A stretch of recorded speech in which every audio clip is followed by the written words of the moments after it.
فأتيت بالكساء اليماني فغطيت به وسرت أنظر إليه وإذا وجهه يتلألأ كأنه بدر في ليلة تمامه وكماله، فما كانت إلا ساعة وإذا بولدي الحسن عليه السلام قد أقبل وقال: السلام عليك يا أماه. فقلت: وعليك السلام يا قرة عيني وثمرة فؤادي. فقال: يا أماه إني أشم عندك رائحة طيبة كأنها رائحة جدي رسول الله صلى الله عليه وآله. فقلت: نعم إن جدك تحت الكساء. اللهم صل على محمد وعلى محمد. فأقبل الحسن نحو الكساء وقال: السلام عليك يا جداه يا رسول الله، أتأذن لي أن أدخل معك تحت الكساء؟ فقال: وعليك السلام يا ولدي يا صاحب حوضي. قد أذنت لك. فدخل معه تحت الكساء، وما كانت إلا ساعة وإذا بولدي الحسين عليه السلام قد أقبل وقال: السلام عليك يا أماه. فقلت: وعليك السلام يا قرة عيني وثمرة فؤادي. فقال لي: يا أماه إني أشم عندك رائحة طيبة كأنها رائحة جدي رسول الله. فقلت: نعم إن جدك وأخاك تحت الكساء. اللهم صل على محمد وعلى محمد. فدنا الحسين نحو الكساء وقال: السلام عليك يا جداه. السلام عليك يا من اختار الله. أتأذن لي أن أكون معكما تحت الكساء؟ فقال: وعليك السلام يا ولدي ويا شافع أمتي. قد أذنت لك. فدخل معهما تحت الكساء. اللهم صل على محمد وعلى محمد. وأقبل عند ذلك أبو الحسن علي بن أبي طالب وقال: السلام عليك يا بنت رسول الله. فقلت: وعليك السلام يا أبا الحسن ويا أمير المؤمنين.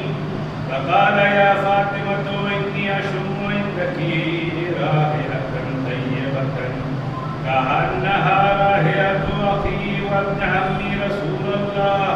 فقلت: نعم ها هو نعم لديك تحت الكساء. اللهم صل على محمد وعلى محمد. فأقبل علي نحو الكساء وقال: السلام عليك يا رسول الله، أتأذن لي أن أكون معكم تحت الكساء؟ قال: وعليك السلام يا أخي ووسيي وخليفتي وصاحب لوائي. قد أذنت لك.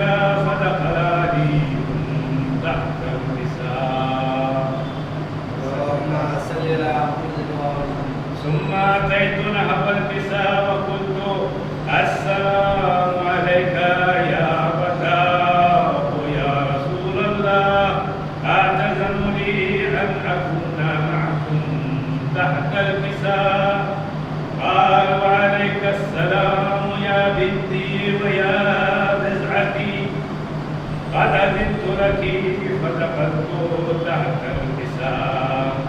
فلما اكتملنا جميعا تحت الكساء أخذ علي رسول الله بطرف الكساء وأومى بيده اليمنى إلى السماء وقال: اللهم إن هؤلاء أهل بيتي وخاصتي وعامتي أمتي لحمهم لحمي ودمهم دمي يؤلمني ما يؤلمهم ويأكلني ما يأكلهم أنا هرب لمن هاربهم وسلم لمن سالمهم وعدو لمن آداهم ومحب لمن أحبهم إنهم مني وأنا منهم فاجعل صلواتك وبركاتك ورحمتك وغفرانك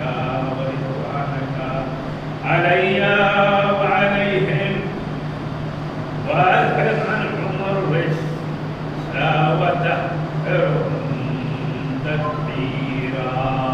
اللهم صل على محمد وعلى محمد.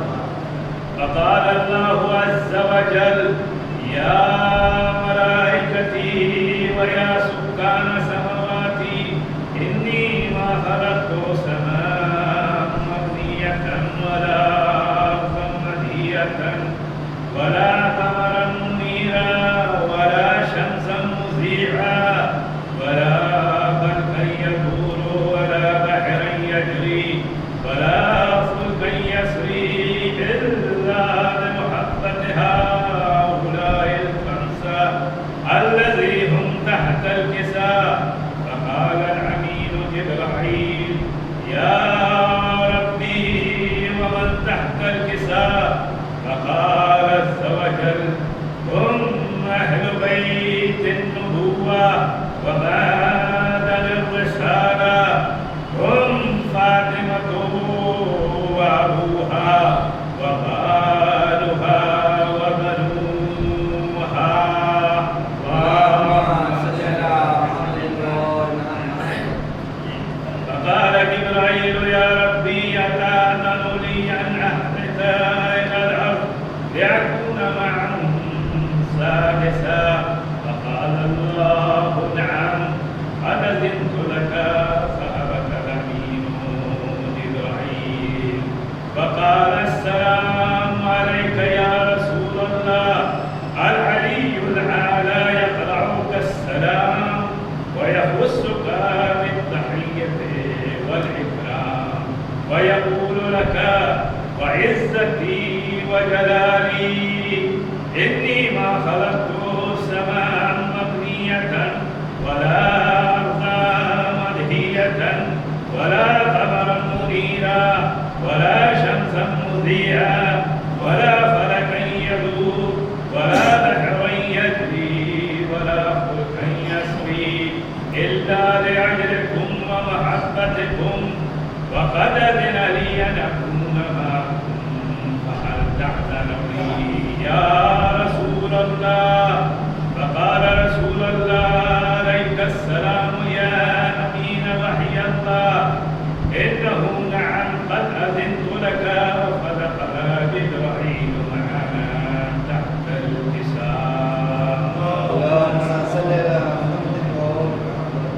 فقال لعبي إن الله قد أوحى إليكم يقول إنما يريد الله ليذهب عنكم الرجس أهل البيت ويطهركم تطهيرا. اللهم صل على محمد وعلى محمد. فقال علي لعبي يا رسول الله أخبرني ما لجلوسنا هذا تحت الكساء من فضل عند الله. فقال النبي صلى الله عليه وآله والذي بعثني بالحق نبيا واصطفاني بالرسالة نبيا ما ذكر خبرنا هذا في محافل من محافل أهل الأرض وفيه جمع من شيتنا ومحبينا إلا ونزلت عليهم الرحمة وحفت بهم الملائكة واستغفرت لهم إلى أن يتفرقوا. فقال علي عليه السلام إذن والله فزنا وفات شيتنا ولم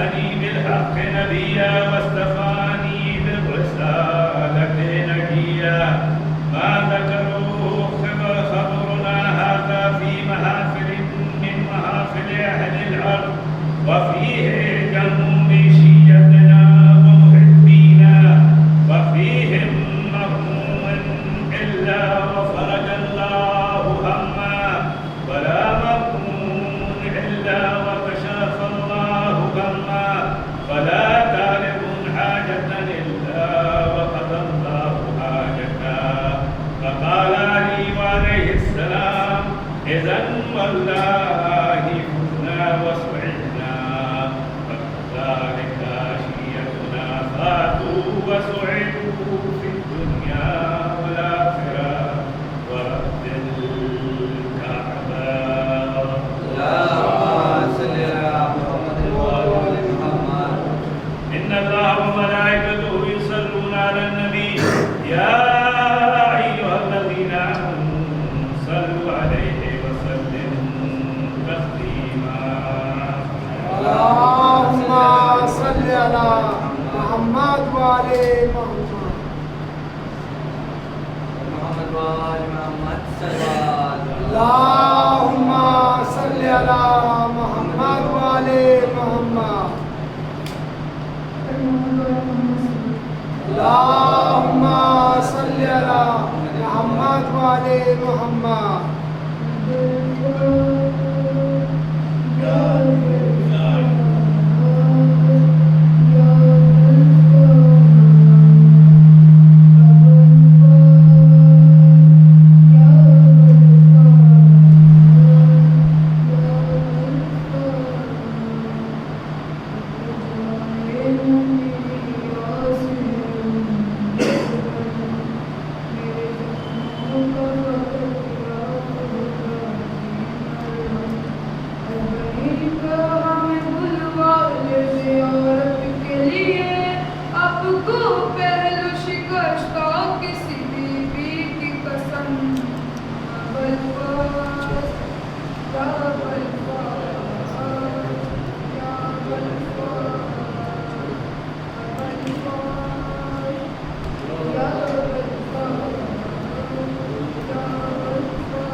سب کی نظریں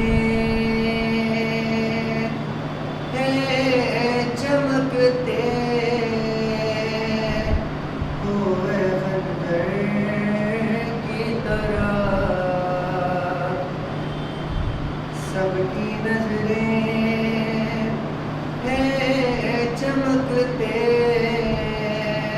ہوئے خنجر کی طرح، بھائی کا خشک گلا دیکھ رہی ہے زینب، درمیان لاشوں کے حاشے پہ چلتے ہوئے خنجر کو بھلا کیا معلوم، حاشے پہ چلتے ہوئے خنجر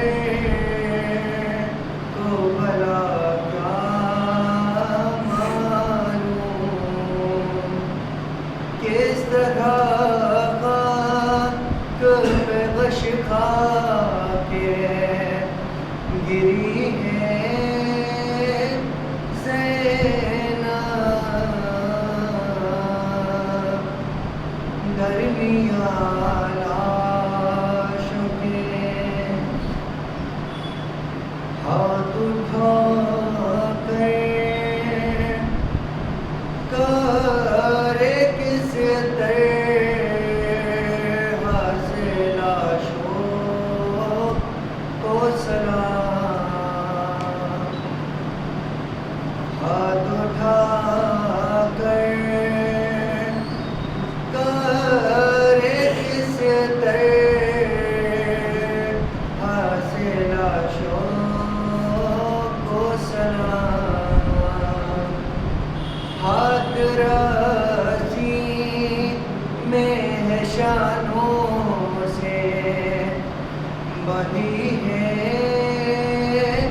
زینب، درمیان لاشوں کے اور دن کی دھوپ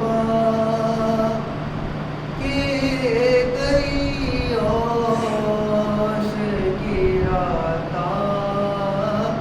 کے گئی، دن کی دھوپ کے گئی اوش کی رات کے گئی، سج رہا ہے اب دربار، کھڑی ہے زینب، درمیان لاشوں کے مقتل میں کھڑی ہے زینب۔ اللهم صل على محمد وعلى محمد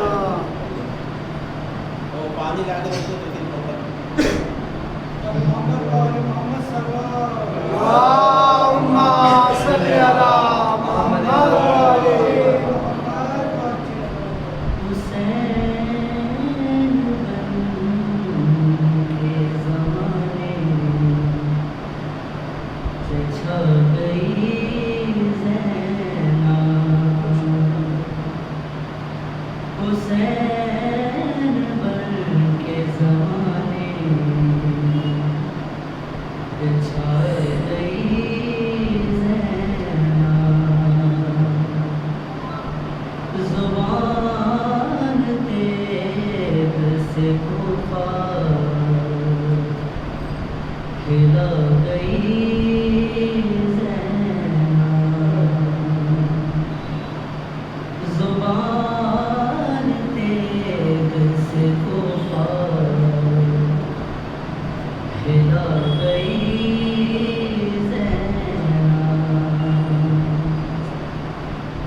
علی کی یاد تو زندہ کیا زمانے میں علی کی یاد تو زندہ کیا زمانے میں جگہ جگہ پہ جو خطبے سنا گئی زینب جگہ جگہ پہ جو خطبے سنا گئی زینب قدم قدم پہ جلائے حسینیت کے چراغ قدم قدم پہ جلائے حسینیت کے چراغ دیے یزید کے سارے بجھا گئی زینب اور قسم خدا کی یہ احسان بنت زہرا ہے ہمیں حسین کا ماتم سکھا گئی ہمیں حسین کا ماتم سکھا گئی زینب اسیر ہو گئی در در پھری زمانے میں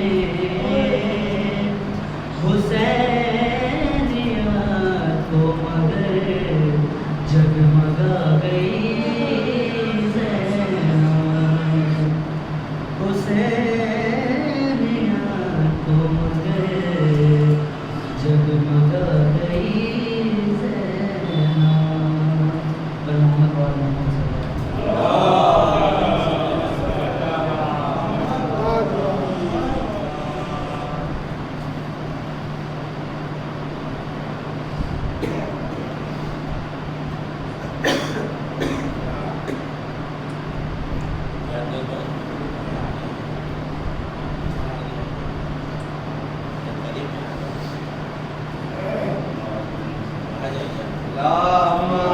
صلی اللہ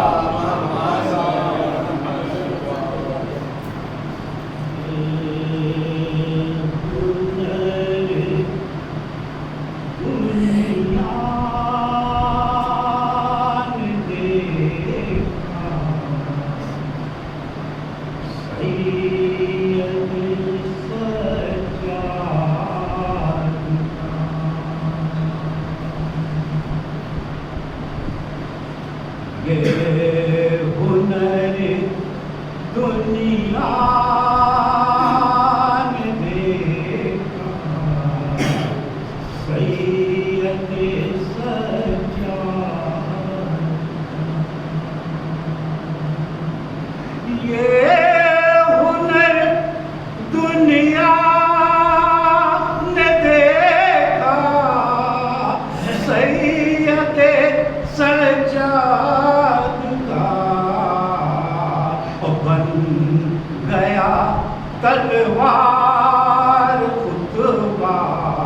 سید سجاد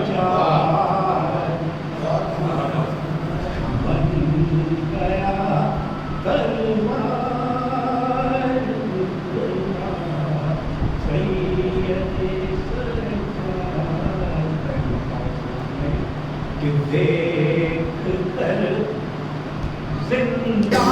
زندان میں سجدہ سید سجاد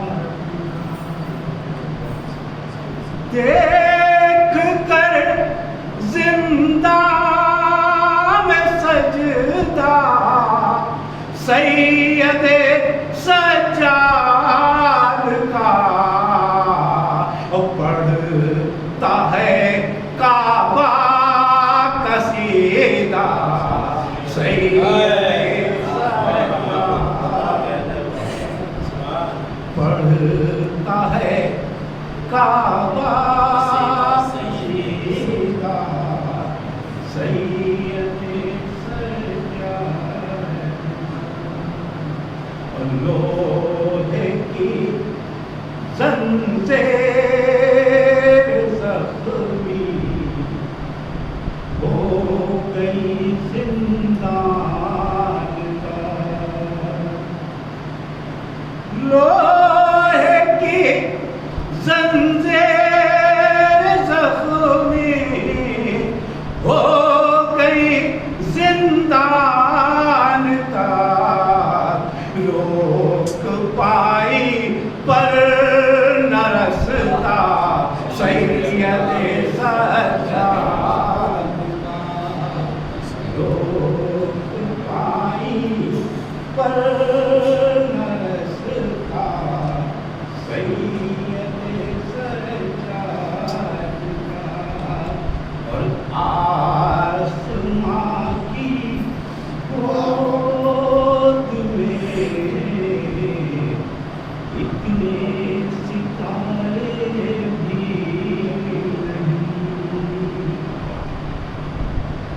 آسماں کی گود میں اتنے ستارے آسماں کی گود میں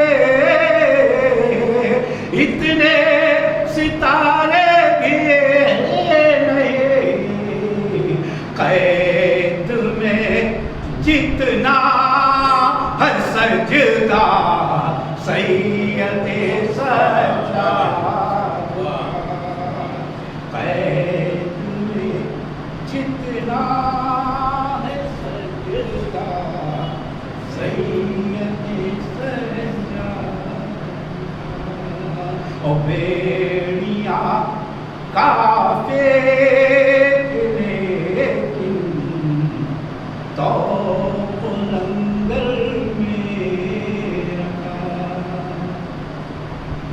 بیڑیاں کافے لیکن تو لنگر میں رکھا خوف تھا ظالم کو کتنا سید سجاد کا خوف تھا ظالم کو کتنا سید سجاد کا ماتم سرور کو کوئی ہی مٹا سکتا ماتم سرور کو کوئی بھی مٹا سکتا نہیں ہے عزادارے پہ پہرا سید سجاد کا ہے عزاداری پہ پہرا سید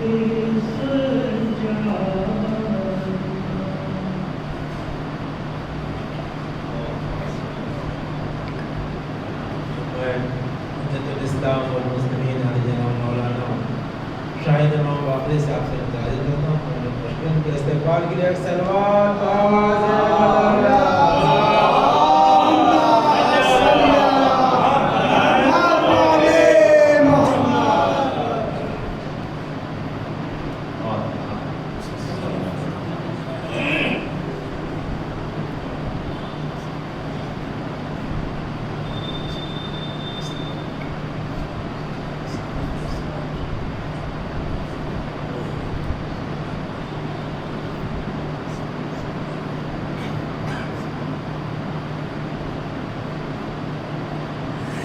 أعوذ بالله من الشيطان اللعين الرجيم بسم الله الرحمن الرحيم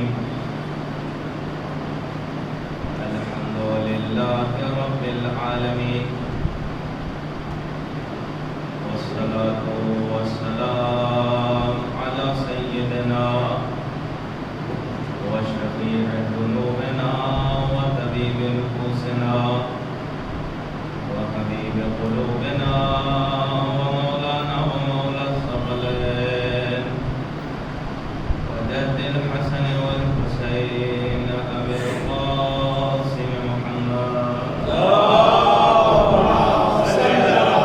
محمد وعلي محمد وعلى آله الطيبين الطاهرين المعصومين المظلومين ولعنة الله على أعدائهم أجمعين أما بعد فقد قال الله تبارك وتعالى في القرآن المجيد والفرقان الحميد بسم الله الرحمن الرحيم من المؤمنين رجال صدقوا ما عاهدوا الله عليه ومنهم من قضى نحبه ومنهم من ينتظر وما بدلوا تبديلا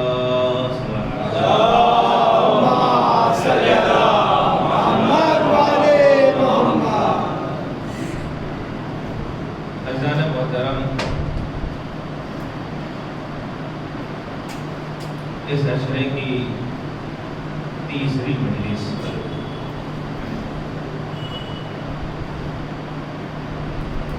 اب تک دو مجلس میں صرف مقدماتی گفتگو یہ ہو پائی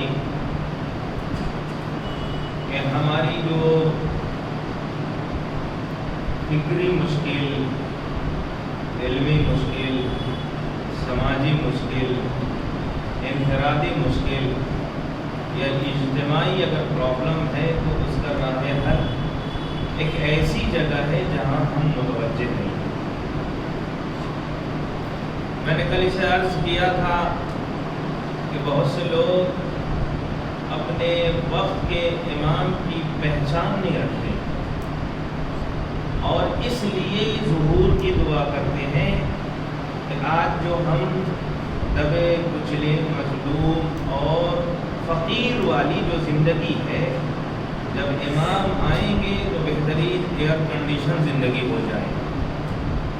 کچھ لوگ امام کو اس لیے بلا رہے ہیں، اس لیے ظہور کی کوشش کر رہے ہیں کہ امام کا ظہور ہو جائے تاکہ ہم جو فقیر ہیں نا، اس میں امام فوراً آ کر ہماری مدد کرے۔ اور امام کی جب ہماری سب سے بڑی مشکل یہ ہے کہ ہم امام کی حکومت کو بھی دنیاوی حکومتوں کی طرح دیکھتے ہیں۔ ہم نے دنیاوی حکومتوں کو یہ دیکھا کہ جب بھی کوئی حاکم آیا تو اس نے قوم کا فائدہ نہیں کیا مگر اپنے خاندان کو مضبوط کیا۔ یہ تاریخ رہی ہے حکومت کی، اپنے لوگوں کا فائدہ کیا۔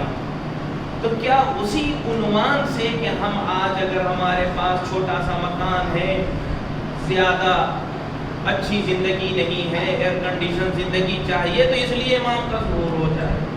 یہ شاید سوچ غلط ہے۔ ہمیں اپنے سوچ کو بدلنے کی ضرورت ہے، اس لیے کہ ہمیشہ ایسا ہوتا ہے کہ ہم اپنے دل کی خواہش اور تمنا کو امام کے سامنے پیش کر دیتے ہیں. مولا مجھے یہ چاہیے، مولا مجھے یہ چاہیے، مولا مجھے اولاد چاہیے، مولا مجھے شادی کرنا ہے، مولا مجھے پیسہ چاہیے، مولا مجھے مکان چاہیے. ہم مولا سے ساری بات کہتے ہیں، کبھی ہم یہ کوشش نہیں کرتے کہ ہمارا مولا ہم سے کیا چاہتا ہے. یہ ہم کبھی کوشش نہیں کرتے کہ مثلا اس کی کیا تمنا ہے. اس لیے میں پہلی مرتبہ جب اربعین پہ زیارت پہ گیا تھا تو راستے میں ایک رکا بٹا تھا. اس رکے کا جملہ بہت اچھا تھا جو اس وقت میرے ذہن میں بیٹھا اور میں آپ کے سامنے اسے پیش کرنا چاہتا ہوں. اس میں یہ لکھا ہوا تھا کہ جس جگہ سارے لوگوں کی دعائیں قبول ہوتی ہیں ان جگہوں میں سے ایک جگہ تحت قبۃ الامام الحسین، امام حسین کے گنبد کے نیچے جو بھی دعا کی جاتی ہے وہ قبول ہوتی ہے. میں اب دعا کے اوپر بحث نہیں کروں گا کہ کون سی دعا قبول ہوگی. بہت سے لوگ بد دعا کو دعا سمجھتے ہیں، کہتے ہیں مولا عباس کا واسطہ دیتے ہیں تم برباد ہو جاؤ. مولا عباس اگر اچھے ہیں پھر یہ بربادی کی تمنا غلط ہے. یعنی کچھ لوگ دعا ہی نہیں سمجھ پاتے، کہتے ہیں تمہیں علم کی مار پڑے. اگر علم حقانیت کا ہے تو پھر ہر مومن کے اوپر اس کی مار نہیں پڑے گی. یہ سر متوجہ ہونے کی ضرورت ہے. یعنی یہ دعا بدعا اگر اہل بیت اطہار سے ہم کوئی بھی چیز مانگ رہے ہیں تو وہ ان کی صفت یہ ہے کہ وہ کسی کے حق میں برا نہیں چاہتے ہیں. وہ کسی کے حق میں، اسی میں بہت سی بحث آ جائے گی کہ بہت سے لوگ یہ سمجھتے ہیں کہ اللہ انسانوں کو جہنم میں اپنے دل کی خوشی کے لیے ڈالے گا. نہیں، انسان اپنے کردار کی وجہ سے جہنم میں جائے گا، اللہ کی وجہ سے نہیں. دونوں میں فرق ہے. اپنے کردار کی وجہ سے اللہ نے ہدیناہم نجدین، ہم نے دو راستے دکھا دیے ہیں. کون کافر بنا کون شاکر بنا یہ تمہارے اختیار میں ہے. اس لیے ایسا بات ہے.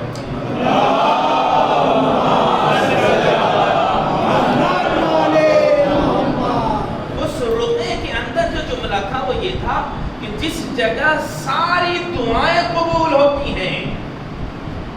دعاؤں میں بھی پروسیس کی ضرورت ہے نا. دعا میں بھی ایک مقدمے کی، مثلا میں امام حسین کی ذریعہ پکڑ کے کہوں میری شادی ہو جائے، عورت تو ہونے والی 6-7 مہینہ اس کی جانچ پڑتال ہوگی، پھر اس کے بعد اس کا مطلب یہ نہیں ہے، اس کا مطلب یہ نہیں ہے کہ امام ہمارے لیے کوئی کام نہیں چاہتے. ہر چیز کا ایک وقت ہے. مگر جو خدا والے ہیں اگر مان لیجیے ان کا رشتہ تو نہیں مگر رشتے کی ہلکی سی اگر بات بھی ہوگی تو ضرور وہ حسین کی طرف نسبت دیں گے کہ کل تک بات نہیں ہو رہی تھی آج بات ہو رہی ہے. کل تک بات نہیں ہو رہی تھی. اس لیے دعاؤں میں بھی بات آ گئی تھی، اسے عرض کر دوں. دیکھیے دعا کے قبول ہونے کی جو اہم شرط ہے اسے میں بتاؤں. دعا کے قبول میں اپنی طرف سے نہیں، قرآن کی آیت. آپ ہمیشہ مریضوں کی شفا کے لیے ایک آیت پڑھتے ہیں. کون سی آیت؟ اَمَّن يُجِيبُ الْمُضْطَرَّ إِذَا دَعَاهُ وَيَكْشِفُ السُّوءَ. کیا ہے؟ مَن يُجِيبُ الْمُضْطَرَّ، اللہ کس کا جواب دیتا ہے؟ جو مضطر ہوتا ہے، جو بے چین ہوتا ہے، جو اندر سے پریشان ہوتا ہے، اس کی دعا کو اذا دعاہ، جب وہ پکارتا ہے نا، جب وہ بلاتا ہے نا تو یجیبو، تو خدا اس کی آواز پر لبیک کہتا ہے. وہ یکشف السوء، اور اس سے برائیوں کو دور کر دیتا ہے. مطلب دعا کے قبول ہونے کی اہم شرط یہ ہے کہ پکارنے والا پریشان اور بے چین ہو. پکارنے والا پریشان اور بے چین ہو. اب اگر آپ مجھ سے کہتے ہیں مولانا میرے لیے ذرا دعا کر دیجیے گا، میرا بیٹا پریشان ہے، میں دعا تو کروں گا مگر مضطر نہیں ہوں. یاد رکھیے گا، میں یہ کہوں گا خدایا فلاں کے بیٹے کو شفا دے دے، میں یہ صرف زبان سے کہہ رہا ہوں مگر وہ تڑپ نہیں ہے، وہ بے چینی نہیں ہے، وہ اندر سے جو ایک اضطراب ہونا چاہیے وہ میرے اندر نہیں ہے. تو دعا کی قبولیت کی شرط یہ ہے کہ انسان مضطر ہو. انسان جب، اب روایت آپ کے سامنے کرنا چاہتا ہوں کہ جب بھی پریشان ہو جاؤ تو یہ ادھر ادھر کے بابا کے پاس نہ جائیے گا، ادھر ادھر کے بابا کے پاس نہ جائیے گا، فارسی سے فائدہ اٹھاتے ہوئے اپنے بابا کے پاس جائیے گا. شاید ابھی بھی وضاحت نہیں ہو سکی، میں اس کی وضاحت کرنا چاہتا ہوں. روایت یہ کہتی ہے کہ اگر کبھی بھی پریشان ہو جاؤ، دعاؤں کی قبولیت چاہتے ہو تو کہیں نہ جاؤ. آگے کہنے والے نے کہا کہ رسول خدا مجھے بتا دیجئے، میں اپنی دعاؤں کو قبول کروانا چاہتا ہوں. کہا تمہاری ماں زندہ ہے؟ کہا نہیں. کہا باپ؟ کہا نہیں. کہا اس کی قبر جانتے ہو؟ کہا وہ بھی نہیں معلوم. کہا جاؤ قبرستان میں ایک نشان بناؤ اور اس قبر کو اپنے ماں باپ کی قبر سمجھ کے اب دعا مانگو. سمجھ میں ہی آیا اگر اولاد پریشان ہو تو اسے بڑے بڑے باباؤں کے پاس جانے کی ضرورت نہیں ہے، وہ اپنے ماں باپ سے کہے کہ میرے حق میں دعا.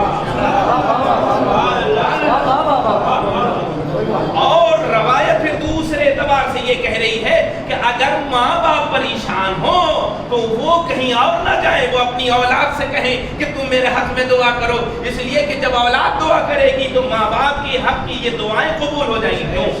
ریزن، علت کیا ہے؟ وہ علت یہ ہے کہ جب باپ بیٹے کے لیے دعا کرتا ہے نا تو وہ یہ دیکھتا ہے میرا بیٹا 25 سال کا ہو گیا ہے، بہت بے چین ہے، اس کے پاس رزق نہیں ہے، اس کے پاس کام نہیں ہے، وہ اپنے آپ کو لے کر بہت پریشان رہتا ہے. اب جو باپ اپنے بیٹے کے لیے دعا کے لیے ہاتھ اٹھائے گا نا تو اس کے اندر اضطراب پایا جائے گا، اس لیے قبول ہوگی. اور اگر باپ پریشان ہے تو آپ بیٹے جو ہاتھ اٹھائیں گے، میرا بابا صبح سے جاتا ہے حلال رزق کمانے کے لیے، رزق نہیں لا پاتا ہے، بہت کم روزی لے کر آتا ہے، پیسے کم لاتا ہے، گھر میں پریشانیاں زیادہ ہیں، کام زیادہ ہے، مگر اس کے باوجود بھی میرا باپ یہ محنت تو کر رہا ہے مگر اس مقام تک نہیں پہنچ رہا. اب جو ننھے ننھے بچے ہاتھ اٹھائیں گے نا تو اس کے اندر صرف دعا نہیں ہے، اس دعا کے ساتھ ساتھ وہ اضطراب ہے جس کی بنیاد پر یہ دعا ایک صلوات پڑھیں محمد.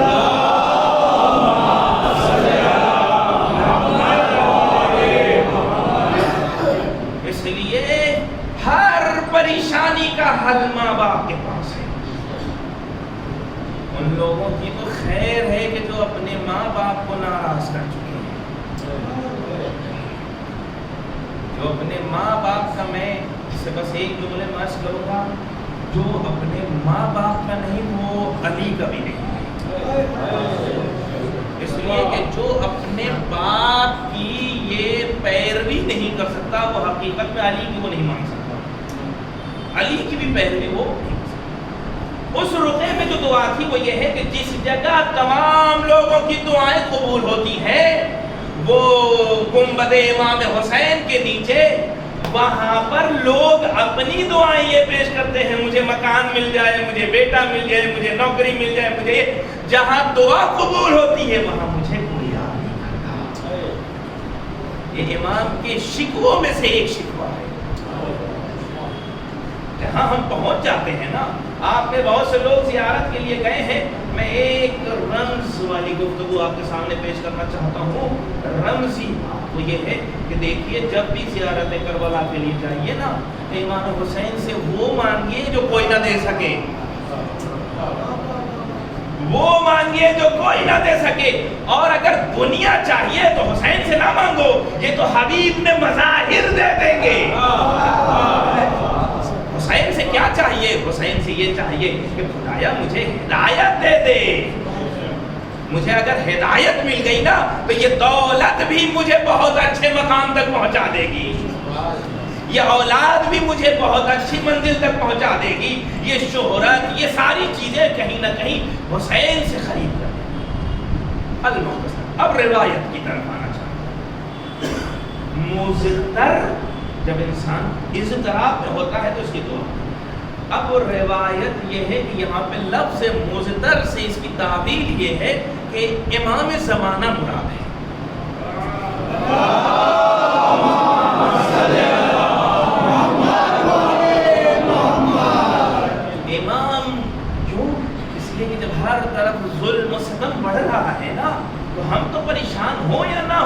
ہمارا امام پریشان ہے صرف اس لیے وہ اس کے اندر اضطراب ہے، خدایا جلدی سے ظہور کرا دے تاکہ میں لوگوں کے لیے عدل و انصاف کا نفاذ کر سکوں۔ اس لیے یہ خاص لفظ آخری امام سے۔ اب تک کی جو بات ہوئی تھی وہ یہ ہے کہ ہر مشکل کا حل ہمیں اپنے امام سے نکالنا ہے۔ اگر امام کا عقیدہ ہمارا صحیح ہو گیا تو پریشانی آئے گی مگر اچھی لگے گی، بیماریاں آئیں گی مگر اچھی لگے گی۔ ہر مصیبت میں انسان اندر سے کمزور نہیں ہوگا، کیوں؟ اس لیے کہ جسے مان رہا ہے اس محبت کی بنیاد پر یہ چیزیں اچھی لگیں گی۔ اس لیے کہ قرآن کی آیت یہ کہتی ہے لا یکلف اللہ نفسا الا وسعها، اگر انسان کے اندر یا اس بچے یا اس جوان کے اندر صلاحیت نہیں ہوگی تو اللہ اس سے امتحان ہی نہیں لے گا۔ اور اگر اللہ کسی سے امتحان لے رہا ہے، باپ کو چھین کر، نوکری کو چھین کر، کوئی بھی اس کے ساتھ جو حالات اس کے بن رہے ہیں، اس کا مطلب یہ ہے کہ اللہ اسے دیکھ رہا ہے، اس کی صلاحیت کو پہچان رہا ہے اور اس کا گروتھ اسی وجہ سے بھی ہے۔ اس لیے اسے یہ مشکلات، یہ مصیبتیں، اس لیے کہ اگر آپ بتائیے مجھے کیا یہ عقلی بات ہے کہ 1 کلاس کے بچے کو 12 کا پرچہ دے دیا جائے وہ حل کرے گا؟ حل نہیں کرے گا نا۔ لوگ کہیں گے ٹیچر غلط ہے، 1 کلاس کے لڑکے کو یہ 12ویں کلاس کا امتحان لیا جا رہا ہے، یہ غلط ہے، یہ غلط ہے۔ اسی طرح سے اگر اللہ کسی کو مصیبت دے رہا ہے تو اس کا مطلب یہ ہے کہ یہ انسان اس لائق ہے کہ اسے برداشت کر سکے، ورنہ وہ نہیں دیتا۔ خدا کی توحید، اس کی عدالت، اس کے اوپر پھر سوال اٹھ جائے گا۔ عقیدہ مہدویت، اگر آخری امام کا عقیدہ ہمارے حوالے سے صحیح ہو جائے نا تو ہمارے بہت سے مسائل آسان ہو جائیں گے۔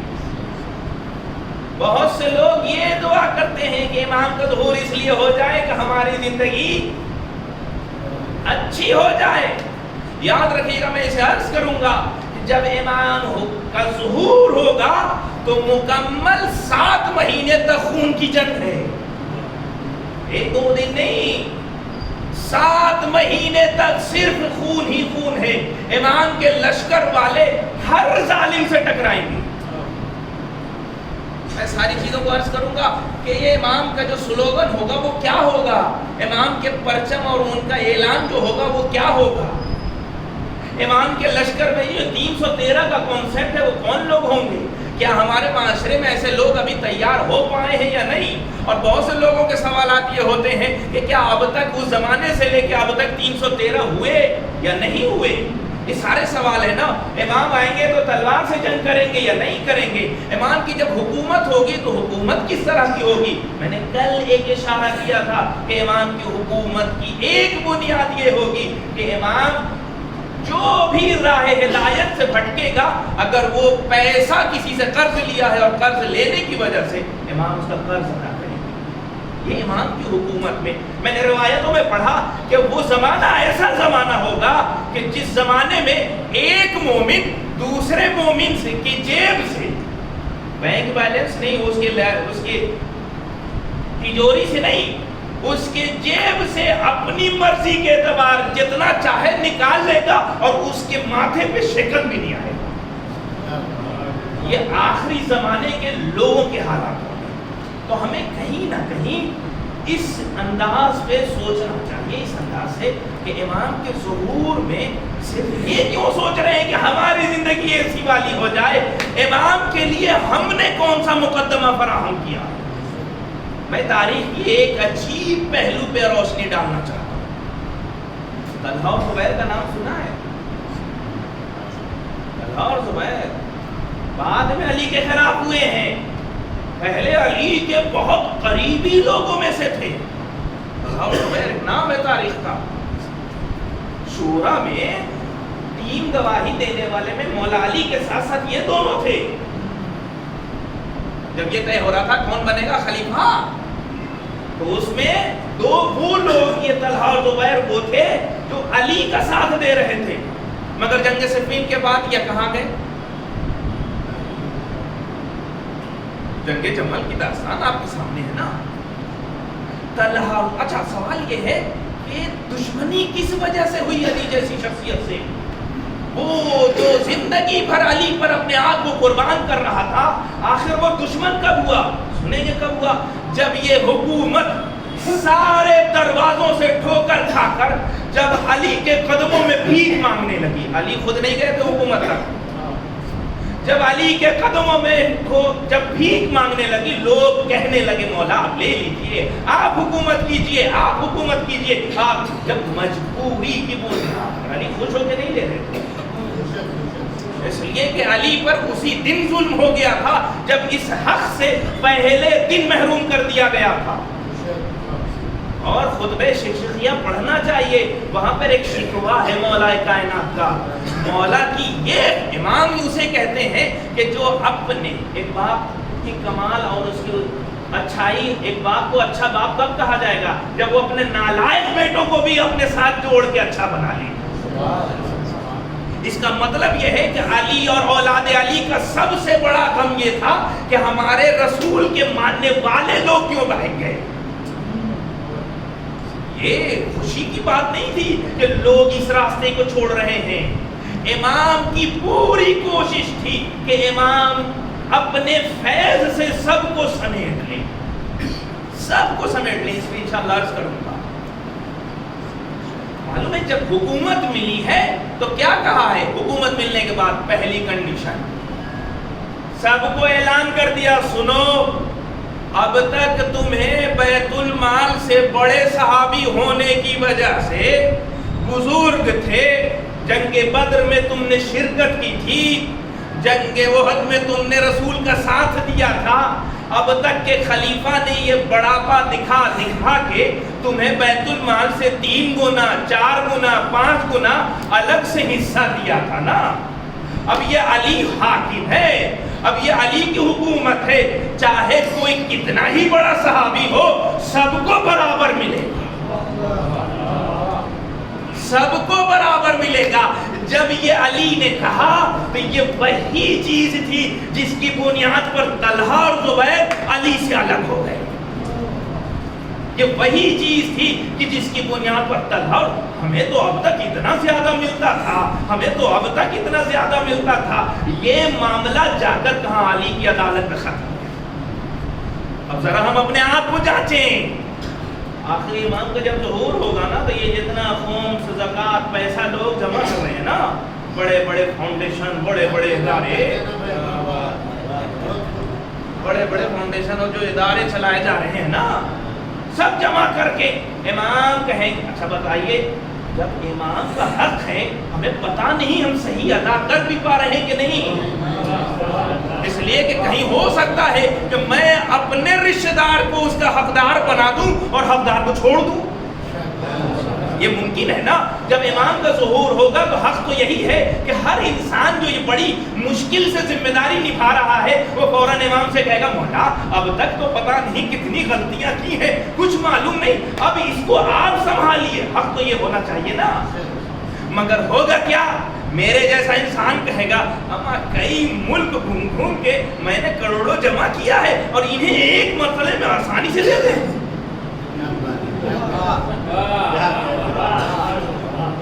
اتنی بڑی بڑی رسید میں نے گھوما تھا، اپنی عزت کو داؤ پہ میں نے لگایا تھا، میں اتنا جلدی سے انہیں دے دوں؟ فوراً چاہنے والے سوال کریں گے یہ بتائیے ثبوت کیا ہے کہ آپ امام وقت ہیں؟ چاہنے والے کریں گے یہ کہ آپ بتائیے آپ ہیں کہ نہیں. ذرا پیسے کو سامنے رکھ کے سوچا جائے کہ حق ادا ہو رہا ہے کہ نہیں. اگر اس مسئلے پہ غور و فکر. ایک دوسرا کام جو حکومت کی تھی، دوسرا کام کیا ہوا تھا؟ مولا نے فوراً ایک لیٹر لکھا. کہاں؟ شام کی طرف. اس لیٹر میں یہ تھا کہ حاکم اسلامی ملک کا حاکم ایک ہوگا، دو ہو ہی نہیں سکتے. اس لیے اب تک تم تھے تو تھے کسی کے بنائے ہوئے، مگر یہ علی تمہیں معزول کرتا ہے. اب صرف مملکت اسلامی کا ایک حاکم ہے، ایک رہبر ہے، اسے کہتے ہیں علی. جب یہ لکھا ہے نا تب کہیں جا کے اس حق بات کا معاوضہ کیا دینا پڑا ہے علی کو؟ جنگ صفین۔ مسلمانوں سے سوچئے کہ جو علی کائنات کا پروگرام لے کے آیا ہو، اسے مسلمانوں نے صرف جنگ صفین میں 18 مہینہ الجھا دیا۔ جنگ صفین 18 مہینے ہوئی ہیں، 1-2 نہیں، 18 مہینہ۔ جس انسان کی 4.5 سال 9 مہینے کی حکومت ہے اور جس میں 3 سال کے آس پاس صرف جنگ ہی جنگ ہے، بتائیے وہ کرے گا کیا؟ اسے الجھا دیا ہے۔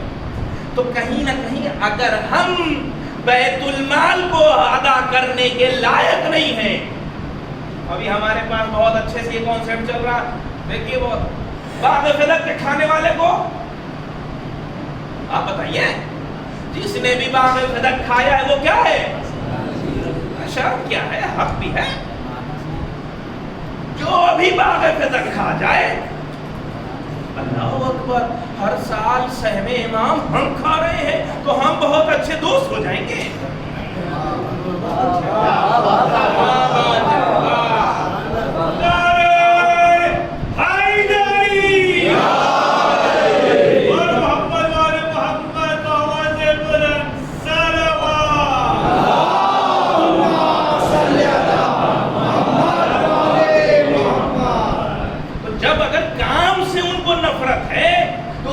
چھوڑنا پڑے گا نا، اس کام سے ہمیں اپنے آپ کو دور کرنا پڑے گا جس سے اہل بیت کو تکلیف ہوتی ہے۔ کبھی اس نقطے کی طرف بھی توجہ کرنے کی ضرورت ہے۔ روایت آپ کے سامنے ہے، امام آخر کس وقت روتے ہیں؟ روایت ہمیشہ آپ سنتے ہیں، میں صرف تطبیق دیتے ہوئے آگے بڑھوں گا۔ آخری امام کے رونے کی ایک وجہ یہ ہے کہ امام وقت حسین کو یاد کر کر کے، اپنے جد امجد کو یاد کر کر کے، کربلا کے مسائل کو یاد کر کر کے خوب آنسو ہوتے ہیں۔ سنا ہے نا، زیارت ناہیہ آپ کے سامنے ہے نا، امام جس طرح سے گریہ کر رہے ہیں۔ ایک رونا جو یزید ملعون کے چاہنے والوں کی طرف سے حسین پر ظلم ہوا، اس کی وجہ سے ایک رونے کا سبب ہے۔ دوسرا رونے کا سبب معلوم کیا ہے؟ وہ یزیدی نہیں ہے، چاہنے والے جو گناہ کرتے ہیں ان کے نامے اعمال جب امام کے پاس پیش کیے جاتے ہیں تو امام روتے ہیں۔ تو رولانے میں تو دونوں برابر ہو رہے ہیں نا۔ ہمیں امام وقت کو رولانا نہیں ہے، امام وقت کی خوشی کا سبب بننا ہے۔ امام وقت علی بن محزیہ سے جو ملاقات ہوئی ہے امام کی، اس میں کیا کہا ہے؟ لوگ گناہ کی وجہ سے ہمارے غیبت کو طولانی کر رہے ہیں۔ ہمارا جو آج غائب ہے، جو غیبت اتنی طولانی ہو رہی ہے، لوگ تیار نہیں ہیں۔ یہ غیبت کا ایک فلسفہ یہ ہے کہ لوگ تیار ہو جائیں۔ انشاءاللہ اسے عرض کروں۔ امام وقت کے حوالے سے ہمیں اپنے آپ کو مضبوط کرنا۔ مہدویت کے عقیدے کی بہت سی چیزوں کو میں نے عرض کیا، آج میں ایک دوسرے موضوع پر آنا چاہتا ہوں۔ میں نے جس آیت کا انتخاب کیا ہے وہ سورہ احزاب کی آیت نمبر 23۔ اس آیت کا مفہوم اور مقصد یہ ہے، مِنَ الْمُؤْمِنِينَ رِجَالٌ، مومنین میں سے کچھ مرد ہیں، سب مومن مرد نہیں ہوتے۔ یہ خود ایک لفظ کی مشکل ہے، اسے بھی حل کرنا چاہیے کہ مسلمان ہونا سب سے اونچا رتبہ ہے یا مومن ہونا سب سے اونچا رتبہ ہے؟ میں یہاں عرض کروں، میں قرآن سے کوٹ کرتا ہوں۔ قرآن میں جناب ابراہیم وَإِذْ قَالَ إِبْرَاهِيمُ لِبَنِيهِ وَيَعْقُوبُ يَا بَنِيَّ إِنَّ اللَّهَ اصْطَفَىٰ لَكُمُ الدِّينَ فَلَا تَمُوتُنَّ إِلَّا وَأَنْتُمْ مُسْلِمُونَ۔ تمام نبیوں نے اپنی اولاد سے ایک خواہش کی ہے، وہ یہ کی ہے کہ اس وقت تک تمہیں موت نہ آئے جب تک مسلمان نہ ہو جاؤ۔ جب تک مسلمان نہ ہو جاؤ۔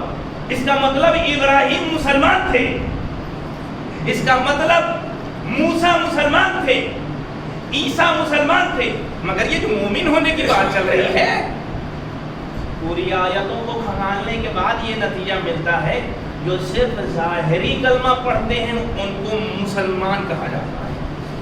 جو ظاہری کلمے کے ساتھ ساتھ اس کو دل میں اتار لیتے ہیں اسے مومن کہا جاتا ہے، مگر اس مومن سے بھی اوپر رتبے کا نام ہے مسلم، جہاں پر کوئی واسطہ نہیں ہے، کسی کے ذریعے اللہ کی عبادت نہیں ہوتی، بلکہ اللہ کو لائق عبادت سمجھ کے عبادت کیا جائے، وہ مسلمان۔ میں یہ جو بات کہہ رہا ہوں اس سے ایک بڑے مسئلے کو حل کرنا چاہتا ہوں، ایک بہت بڑا ہمارے اوپر سوال ہے، ہمارے اوپر ایک الزام ہے، اس الزام کو حل کرنا چاہتے ہیں۔ بات یہاں تک، تمام نبیوں کی خواہش یہ ہے کہ مسلمان، اس کا مطلب یہ ہے کہ علی مومن کے ساتھ ساتھ بڑے مرحلے پہ مسلم ہیں۔ مسلم ہونے کا مطلب کیا ہے؟ مسلم ہونے کا مطلب یہ ہے کہ اب کوئی چیز واسطے میں نہیں ہے، علی خدا کو بغیر واسطے کے پہچانتے ہیں۔ اگر کوئی نبی کوئی ولی بغیر واسطے کے خدا کو پہچانے اسے کہتے ہیں مسلم، اسے کہتے ہیں مسلمان۔ اب میں ایک مسئلے کا حل اور اس کا جواب جو ہمارے اوپر الزام ہے، آج ہمارے اوپر یہ الزام لگایا جا رہا ہے، یہ مسلمان، یہ اسلام، ارے یہ 1400 سال پرانا مذہب ہے، اللہ اکبر، یہ کیسی باتیں ہیں؟ ہمارے یہاں صرف آخری نبی مسلمان نہیں تھے، اگر زمین پر پہلا نبی آدم آئے تھے وہ پہلے مسلمان تھے۔ ارے ہاں اسلام ایسا نہیں ہے کہ رسول کے بعد، یہ لوگوں کی مشکل ہے کہ ہمارا دھرم تو بہت پرانا ہے، نہیں، اگر آدم پہلے ہیں تو یہ سب سے پہلے مسلمان ہیں۔ اور ہم اس عقیدے کو بھی نہیں مانتے کہ بندر سے انسان بنے، ہم اس عقیدے کو بھی نہیں مانتے، اس لیے کہ پتہ نہیں کس دیوانے نے یہ ایک فارمولا دیا کہ انسان بندر سے، ہم نے اب تک کسی بندر کو انسان بنتے ہوئے نہیں دیکھا۔ یہ کون سا ایک فارمولا؟ اور اس پہ آپ دیکھیے یہ پڑھے لکھے لوگ کتنے بڑے جاہل ہیں کہ ایک غلط فارمولا کو آج تک صحیح کہہ رہے ہیں۔ آج تک ہم نے قرآن میں پڑھا یہ جو بندر بنے ہیں نا، وَجَعَلَ مِنْهُمُ الْقِرَدَةَ وَالْخَنَازِيرَ، یہ جو بندر بنائے گئے ہیں نا، یہ عذاب الہی کی بنیاد پر انسان بندر ہوا ہے، یہ عذاب الہی کی بنیاد پر انسان بندر ہوا ہے۔ اس لیے اگر موسیٰ پہلے ہیں تو پہلے وہ مسلمان ہیں، پہلے وہ مسلمان ہیں۔ میں اسے عرض کروں گا کہ جناب عیسیٰ جب آئیں گے نا تو اپنی قوم کے حوالے سے وہ کیا کہیں گے، سارے مسائل ہیں انشاءاللہ، اسے میں دھیرے دھیرے تھوڑا تھوڑا آپ کو وہ موضوع دے رہا ہوں کہ آپ ابھی مجلس میں دلچسپی سے آئیے گا۔ ایک صلوات پڑھیں محمد۔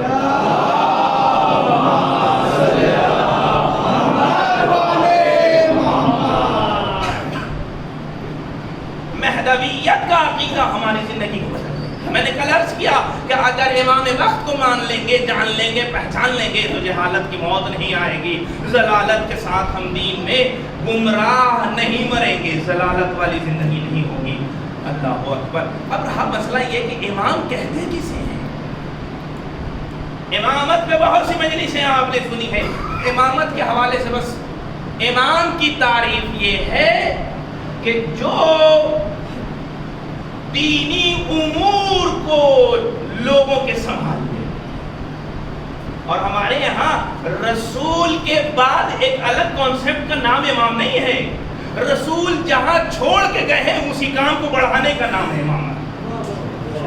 اب پورے مسلمانوں سے سوال کیا جا سکتا ہے، یہ بتاؤ رسول نے 23 سال میں سارا دین پہنچا دیا؟ رسول نے موٹی موٹی بات مسلمانوں کو دی تھی، ساری جزئی باتیں ذکر نہیں کی ہیں۔ وہ علی کا کام تھا اور اولاد علی کا کام تھا۔ اور معلوم ہے یہ دشمن بہت ہوشیار ہے، اس لیے کہ دشمن نے ایک سلوگن دیا تھا، حسبنا کتاب اللہ، یہ کتاب ہمارے لیے کافی ہے۔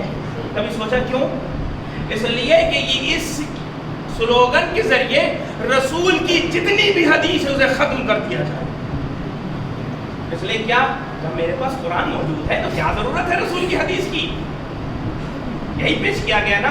اور یاد رکھیے گا قرآن کی آیتیں کسی کو ہدایت نہیں دیتی، سخت جملہ ہے۔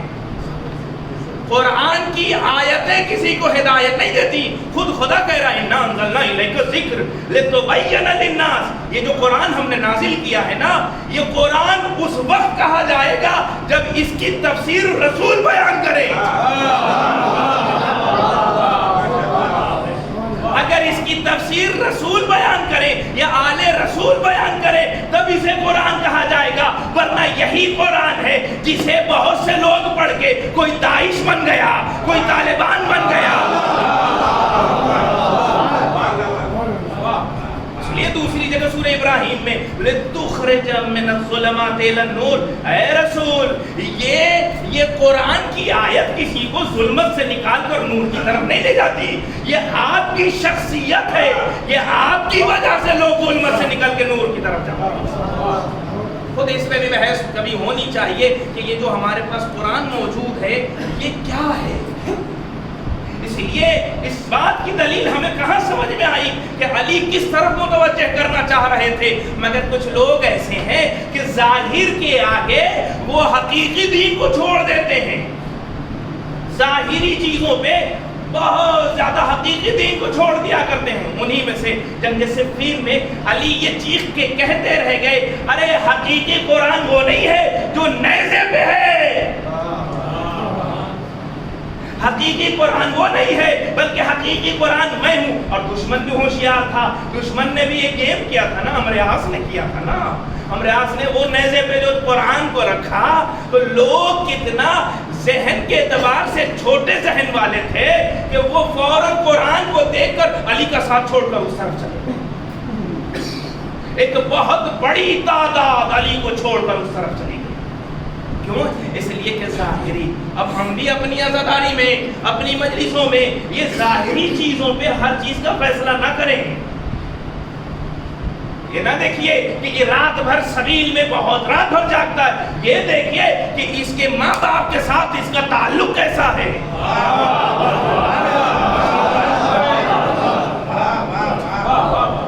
یہ دیکھیے کہ اگر یہ ہاتھ حسین کے ماتم کے لیے اٹھاتا ہے تو کیا کبھی ظالم کے بھی لیے اٹھا کہ نہیں. یہ دیکھنا پڑے گا کیا یہ جو حسین کے نام پر جان دینے کو تیار ہے کبھی مظلوم کا ساتھی بنا یا نہیں. تو ظاہر پہ کسی کا فیصلہ نہ کیجیے گا، ظاہر سے مسائل حل نہیں ہوں گے، ہمیں باطن کی طرف جانا پڑے گا. امام کی تعریف یہ ہوئی کہ امام جو امت کے مسائل کو حل کرے. ہمارے اور دوسروں کے درمیان یہی بنیادی ایک فرق ہے. وہ کیا ہے؟ وہ کہتے ہیں کہ رسول نے کسی کو بنایا نہیں. جب رسول نے کسی کو بنایا نہیں تو ان کو زیادہ ضرورت محسوس ہو گئی. جو کام رسول کو سمجھ میں نہیں آیا وہ کام انہیں سمجھ میں آ گیا. اللہ اکبر. مگر ہمارے یہاں جو ہے وہ یہ ہے کہ یاد رکھیے غدیر صرف ایک محفل کا نام نہیں ہے. غدیر یعنی امت مسلمہ کو بہترین حکومتی سسٹم کا نام ہے. ایک سسٹم دیا تھا اور وہ مولا کائنات کو جو 4 سال 9 مہینے کی حکومت ملی ہے نا، تو جیسے مدینے میں رسول کی حکومت تھی پھر سے علی نے وہ حکومت قائم کی تھی. رسول کی حکومت ہم نہیں سمجھتے ہیں. رسول خدا جو پری پلان مدینے میں گئے تھے، رسول کا ہر عمل پری پلان تھا. ایک بھی عمل ایسا لگتا ہے کہ کسی نے 23 سال کے لیے اتنا اچھا ڈیزائن کیا ایک پروگرام کو کہ جس میں کہیں بھی وہ اپنے کام میں پیچھے نہ رہا. میں ایک طرف اشارہ کرنا چاہتا ہوں. آپ کیا سمجھتے ہیں رسول جو مدینے پہنچے ہیں نا، مدینے پہنچے ہیں تو وہ بھی ایک واقعہ آپ کے سامنے ہے. بہت سے صحابی رسول کے ساتھ تھے. علی کو کچھ کام دے کر رسول آئے تھے کہ تو بعد میں آنا. ایک مقام پر بہت سے صحابی کہنے لگے یا نبی اللہ چلیے مدینے میں ہم لوگ انٹری کرتے ہیں، علی تو آ ہی جائیں گے. اس لیے کہ لوگ علی کے بغیر یہ چاہ رہے تھے کہ رسول کے ساتھ ساتھ ہم بھی پہچانے جائیں. رسول نے کہا ایسا نہیں ہوگا، جب تک علی نہیں آئیں گے تب تک ہم جائیں گے نہیں. اور جیسے ہی علی آئے تو دوسروں کے چہرے خود بخود اتر گئے. اس طرف میں اشارہ نہیں کرنا چاہتا تھا. اصل مقصد یہ ہے جیسے رسول پہنچے، معلوم ہے پہلے محلے کے لوگ بہت پیسے والے تھے، کہنے لگے یا نبی اللہ، اس لیے کہ سب اس بات کو سوچ رہے تھے کہ اگر رسول میرے یہاں رک گئے تو اب ہمارا خاندان بھی بڑا ہو جائے گا، ہمارا پیسہ بھی بڑا ہو جائے گا، اس میں جان آ جائے گی، یہ ساری چیزیں وہاں چل رہی تھی۔ رسول کو پیسے والے لوگ، پہلے محلے کے لوگ روک رہے تھے، یا نبی اللہ ہمارے پاس آ جائیے۔ رسول نے کہا نہیں، انہا مامورتن، یہ جو اونٹنی ہے نا، اسے حکم خدا دیا گیا ہے، یہ جہاں رکے گی میں وہیں اتروں گا، یہ جہاں رکے گی وہیں میں اتروں گا۔ پھر آگے بڑھے، ارے بہت بڑے بڑے معزز اور عزیز ترین لوگوں نے روک لیا، یا نبی اللہ ارے آ جائیے آ جائیے آ جائیے، یہ بہت ریکویسٹ جب کی تو رسول نے کہا انہا مامورتن، یہ جہاں رکے گی وہیں میں اتروں گا۔ پھر اس کے بعد تیسرا محلہ کون آیا؟ بنی نجار کا آیا۔ بنی نجار کون ہے؟ رسول کے نانی حالی رشتہ داری جہاں ہے، ان لوگوں نے واسطہ دینا شروع کر دیا، یا نبی اللہ تو ہمارے قریبی ہیں، رشتہ دار ہیں، آپ رک جائیے، اب ہمارے خاندان کا معاملہ اونچا ہو جائے گا، نبی ہمارے پر۔ رسول نے کہا انہا مامورتن، یہ اونٹنی کو حکم دیا گیا ہے، یہ جہاں رکے گی وہیں میں اتروں گا۔ اس کے بعد معلوم ہے مدینے کے سب سے بسترین اور سب سے نیچلے طبقے کے سب سے کمزور اور فقیر انسان کے گھر پر، جس کا نام ہے ابو ایوب انصاری، سب سے کمزور پیسے کے اعتبار سے مگر ایمان کے اعتبار سے مضبوط انسان، وہاں پر جا کر یہ اونٹنی رک گئی۔ اور جب اونٹنی رکی ہے تو رسول وہاں اترے، اور رسول نے انڈائریکٹ ایک میسج دے دیا، دیکھو دولت کی وجہ سے مجھے اپنی طرف تم نہیں کھینچ سکتے، رشتہ داری کی بنیاد پر تم اپنے سے قریب نہیں کر سکتے، ہاں اگر تم اپنے آپ سے قریب کرنا چاہتے ہو تو بس ایک ہی راستہ ہو، پرہیزگار ہو جاؤ، متقی ہو جاؤ، ایماندار ہو جاؤ، وہیں پر رسول آئے۔ اتنا ہی نہیں، اور یہ طے کر دیا کہ دیکھو دبے کچلے مظلوم فقیر کا میں ساتھی ہوں، پیسے والوں کا نہیں ہوں، پیسے والوں کا نہیں ہوں، یہ رسول کی۔ اب سمجھ لیجئے کہ جس رسول کا یہ صرف اونٹنی کہاں رکے اور اتنا خطرناک پلان، تو اس کی پوری زندگی اس پہ غور و فکر کرنی چاہیے۔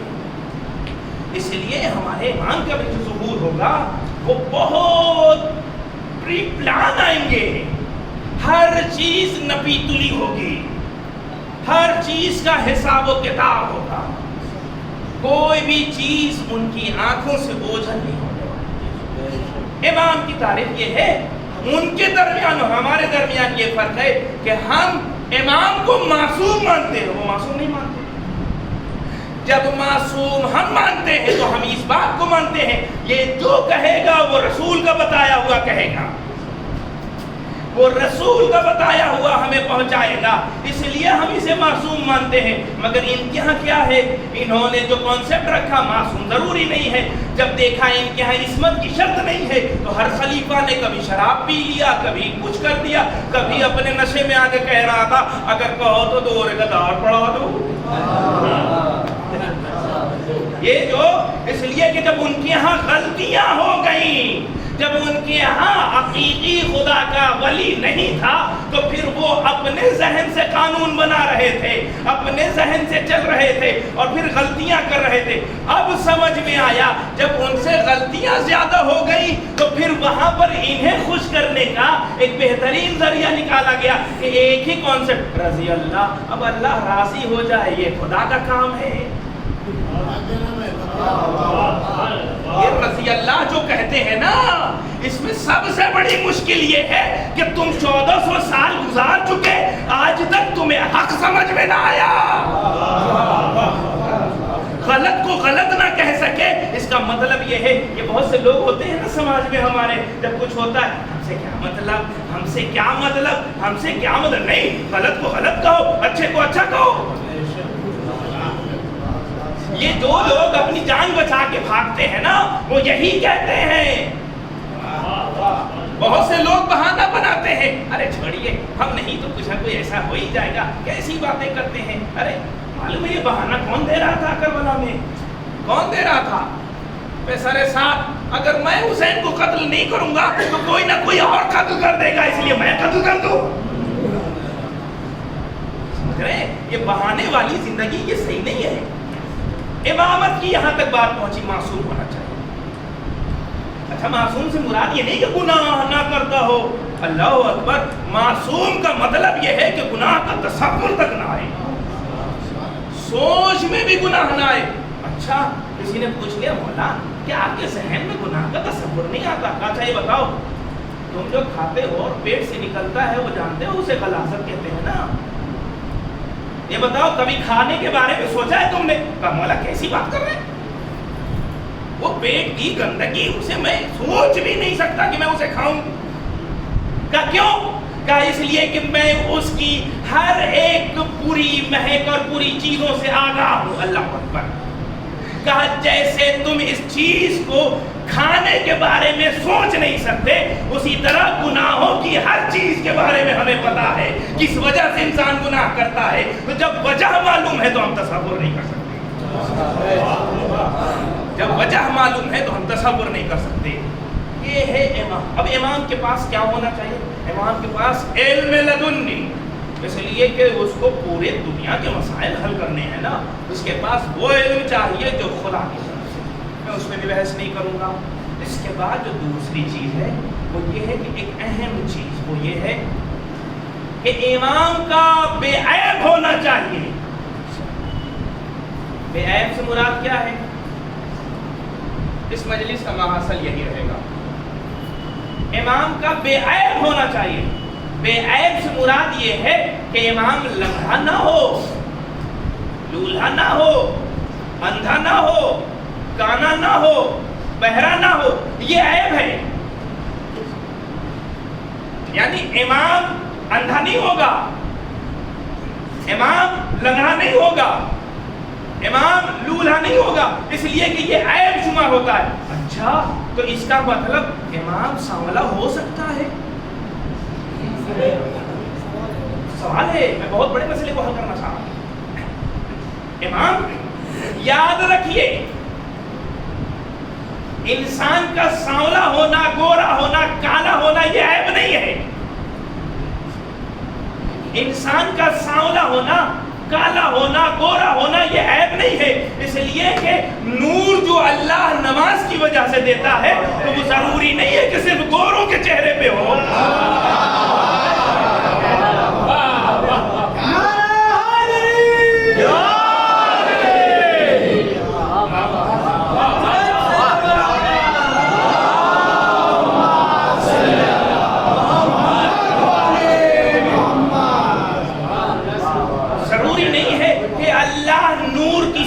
چہرے پہ اس کے چمڑے کو گورا دیکھ کر دے نہیں. ہم نے دیکھا شیخ زکزکی کو. ارے رسول کو بھی اگر سمجھنا چاہتے ہیں نا، یہ جو حکومت آئے گی نا آخری امام کی، یہ نظام ختم ہو جائے گا کہ سید ہو تو اوپر بیٹھو اور غیر سید ہو تو نیچے. نہیں، امام کے ہاں صرف کردار، صرف کردار، نہ گورا نہ کالا. اور یہ رسول نے یہ طریقہ ہمیں کب دکھایا؟ جب مدینے میں مسجد بنائی گئی، پہلی اذان دینے کی بات آئی تو رسول نے کسی اور کو نہیں چنا، بلال کو چون کے بتایا کہ دیکھو ہماری حکومت میں سب پر. ایک سلوات پڑھیں.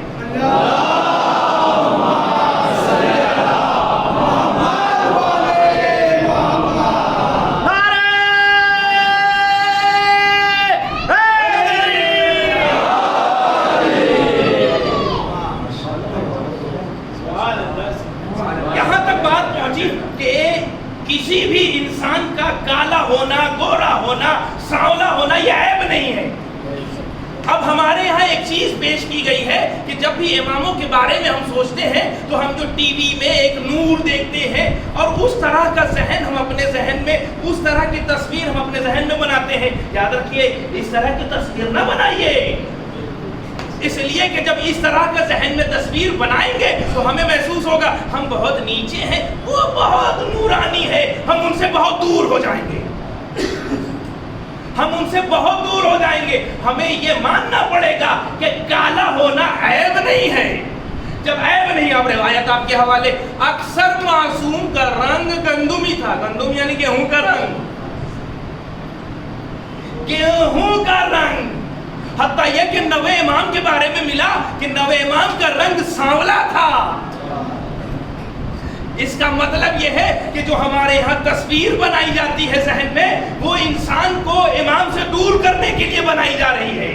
جب ہمارے ذہن میں یہ بس جائے کہ نہیں امام ہماری ہی طرح ہے، ہم وہ اس اعتبار سے نہیں کہتے جو پہلے کے لوگ کہتے رسول ہمارے جیسے، نہیں، ہم ان کی عزت و احترام کے ساتھ، ان کے علم کو ماننے کے ساتھ، عقیدہ امامت کو ماننے کے ساتھ، مگر جب شکل کی بات آئے گی تو سانولے بھی ہو سکتے ہیں، گورے بھی ہو سکتے ہیں، گندمی بھی ہو سکتے ہیں۔ دلیل اس کی یہ ہے کہ جب امام کا ظہور ہوگا تو اکثر لوگ یہ کہیں گے ارے یہ وہی امام ہے جسے لگتا ہے کہ میں نے پہلے دیکھا تھا۔ اس کا مطلب یہ ہے کہ ہمارا امام ہمارے ہی درمیان، ہماری ہی شکلوں کی طرح وہ آتا ہے اور ہم اسے دیکھتے ہیں، ورنہ اگر وہ نور کا تصور کریں تو آنکھوں میں صلاحیت نہیں ہے کہ اس نور کو دیکھ سکیں۔ دلیل ایک اور دینا چاہتا ہوں، رسول خدا ہیں، مسجد نبوی میں بیٹھے ہوئے ہیں صحابیوں کے ساتھ، ایک یہودی آیا، کہتا ہے میں یہ چاہتا ہوں کہ تم یہ بتاؤ تم میں سے نبی کون ہے؟ اللہ اکبر! اگر ایک نورانی چہرہ تھا، اگر ان کے چہرے پہ بہت بڑا نور تھا تو پھر اسے خود بخود سمجھ لینا چاہیے تھا۔ یہ روایت یہ بتا رہی ہے کہ رسول عام لوگوں کی طرح تھے۔ یہ روایت یہ بتا رہی ہے کہ رسول کا رنگ بھی عام لوگوں کی، یہاں پہ غلطی نہ ہو، عام لوگوں کی طرح، غیروں کی طرح یہ جرات نہ ہو رسول ہم جیسے تھے، یہ غلطی نہ ہو، ہم جیسے نہیں، انہیں ہماری طرح بنا کے بھیجا گیا تاکہ ہم ہدایت پا جائیں،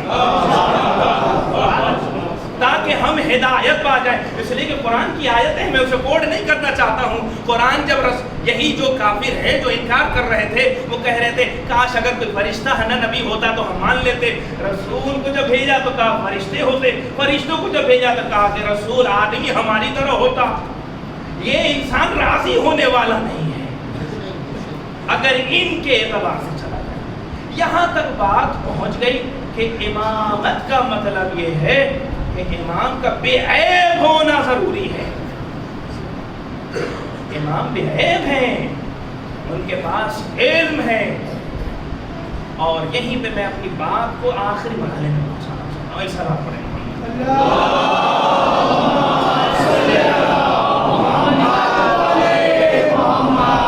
میں نے جس آیت کا انتخاب کیا، من المومنین، مومنین میں سے رجال، مرد ہیں کچھ، سب نہیں ہوتے، اس لیے کہ سب علی علی کہتے ہیں مگر وقت پہ کہیں کردار میں آئیں یہ بہت کم لوگ ہیں۔ من المومنین رجال، مومنین میں سے کچھ مرد ہیں، صدقوا ما عاہدوا اللہ علیہ، جو اللہ سے انہوں نے وعدہ کیا تھا اس وعدے کو انہوں نے سچا کر دکھایا۔ فَمِنْهُمْ مَنْ قَضَى نَحْبَهُ، اور ان میں سے کچھ اپنے منزل مقصود تک پہنچ گئے، یعنی جام شہادت کو نوش فرما چکے۔ اور اس کے بعد وَمِنْهُمْ مَنْ يَنْتَظِرُ، اور ان میں سے کچھ ہیں جو ابھی انتظار کر رہے ہیں۔ وَمَا بَدَّلُوا تَبْدِيلًا، اور جو یہ وعدہ وفائی کا جو ارادہ ہے نا، یہ زندہ رہنے والے اسے بدلنے والے نہیں ہیں، اس وعدے کو وفا کرنے والے۔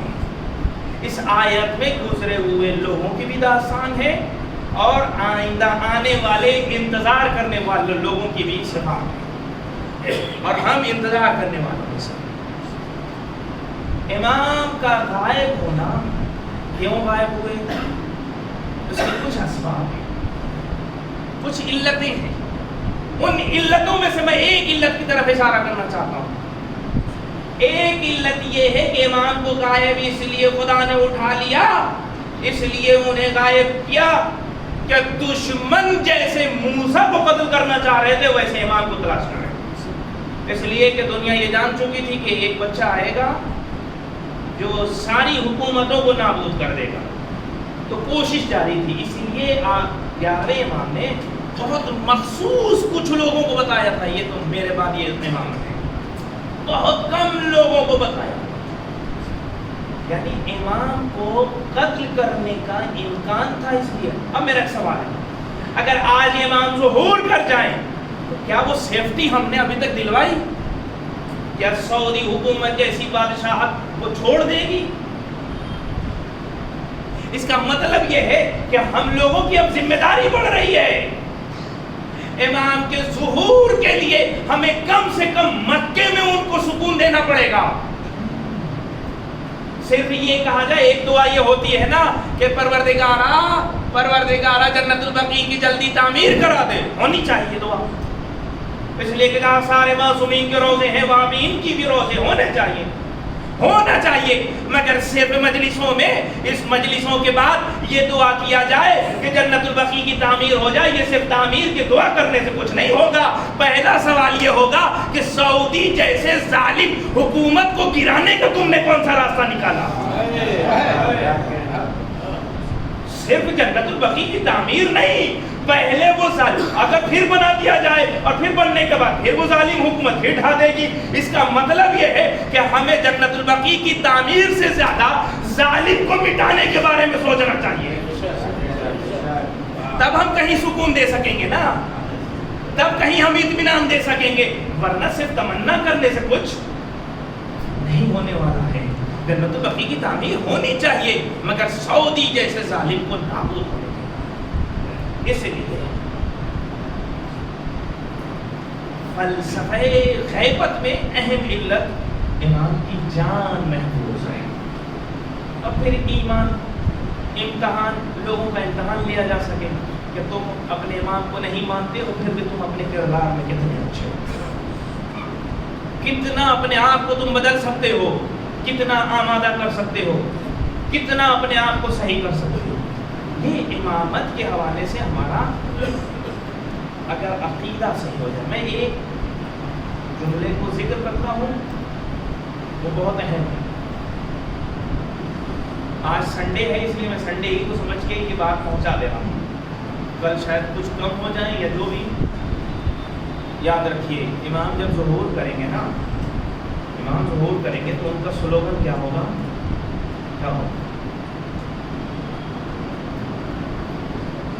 امام جب ظہور کریں گے تو ان کا سلوگن جو ہوگا وہ یہ ہوگا، جسے بھی عدل پسند ہے وہ میرے ساتھ آ جائے، جسے بھی انصاف پسند ہے وہ میرے ساتھ آ جائے، جسے بھی ظلم کو ختم کرنا ہے وہ میرے ساتھ آ جائے. اللہ اکبر. یہ معلوم ہے یہ کانسیپٹ کتنا بڑا ہے. ہم تو اپنی مجلسوں میں صرف اس لیے فضائل اور یہ سب بہت سی چیزیں پڑھتے ہیں کہ دوسرے نہ آنے پائیں. ہمارے یہاں تو بعض اوقات مجلسوں میں ایسی جنتیں بانٹی جاتی ہیں جیسے لگتا ہے کہ جنت میں اب یہ ساری جو جگہیں ہیں وہ فل ہو چکی ہیں، کسی کے لیے ہے ہی نہیں.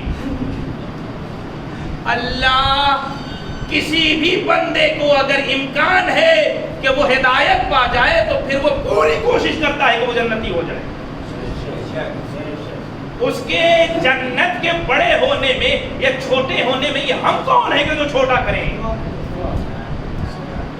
اور لوگوں کو جنت تک لے جانے والا ہے. یاد رکھیے جب امام کا ظہور ہوگا تو امام کے ظہور میں جو سلوگن ہوگا وہ کوئی اور نہیں ہوگا. وہ سلوگن یہ ہوگا کہ صرف شیعہ نہیں، جسے بھی عدل پسند ہے وہ میرے ساتھ آ جائے. اب اس موضوع کے اعتبار سے، اس سلوگن کے اعتبار سے اب سمجھیے امام کے لشکر میں صرف شیعہ نہیں ہوں گے، اہل سنت بھی ہوں گے، غیر مسلم بھی ہوں گے، مسیحی بھی ہوں گے، یہودی بھی ہوں گے. اس لیے کہ امام جو آئیں گے تو سب کے نجات کے لیے آئیں گے. اور قرآن کی آیت ہے لِیُظْہِرَہُ عَلَى الدِّینِ کُلِّهِ. اور اگر یہ دین تمام دین پر غالب آ جائے تو غالب کب آئے گا؟ کیا صرف شیعوں کے لیے اگر یہ تحریک ہو تو پھر شیعہ تو پہلے ہی سے امام کو مانتے ہیں. یہ 2% جب تک 98% پر غالب نہ آئے تب تک یہ کب تک صحیح رہے گا؟